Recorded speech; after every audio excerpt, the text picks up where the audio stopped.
Hello, and welcome to another session of What the. Today's topic of discussion is referred to as the whole data mining thing and generating revenue for Bitcoin farming and so on. And this is what I understand in regards to what it is. So we've all heard of, well, some of us have heard of a circumstance called clickbait. And that is the amount of times somebody clicks on the information to review it and so on. So, how does all this equate to data mining and Bitcoin farming and so on, and with a digital currency that's very ambiguous to begin with? Well, what it is it's about content.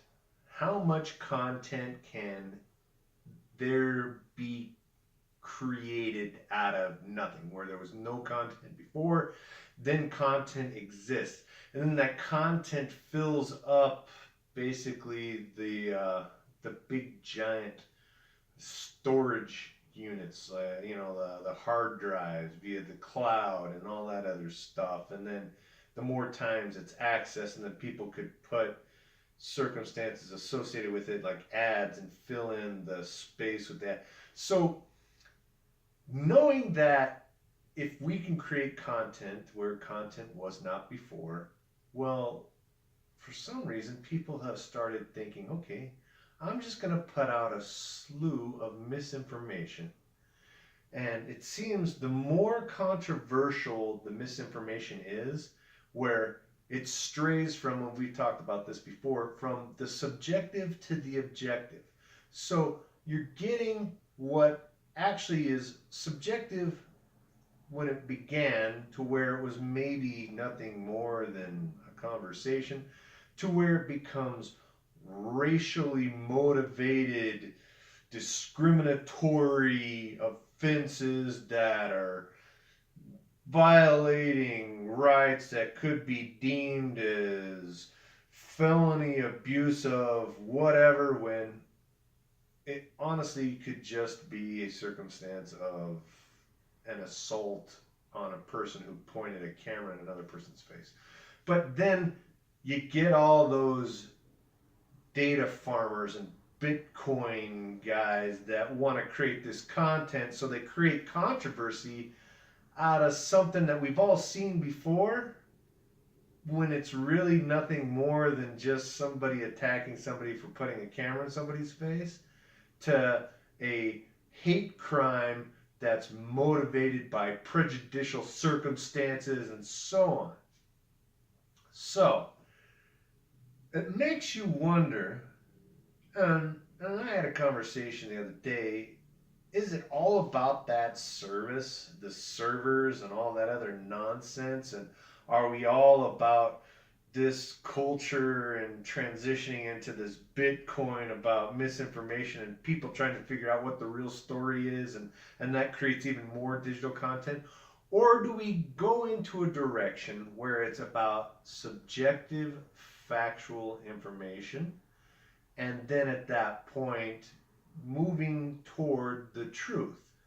Because all this other stuff is just random nonsense. And I remember when random nonsense was kind of frowned upon, but now random nonsense is the somewhat essence of when you get into different social media networks. And those social media networks where random nonsense, I'll mention one: Twitter. There's so much random nonsense on Twitter regarding information that should be subjective and truthful, but then you get into all the objective, random, speculatory accusations that are the culprit of what President Trump regards to as fake news.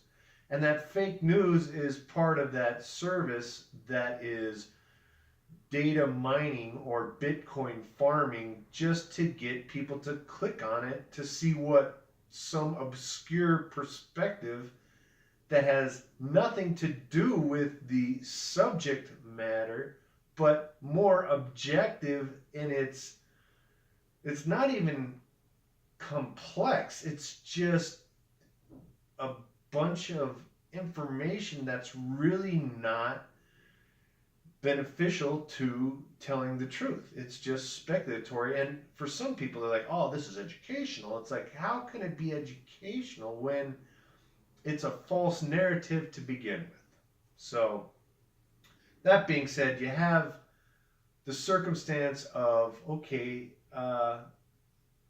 let's have what if there was a site that was only subjective information?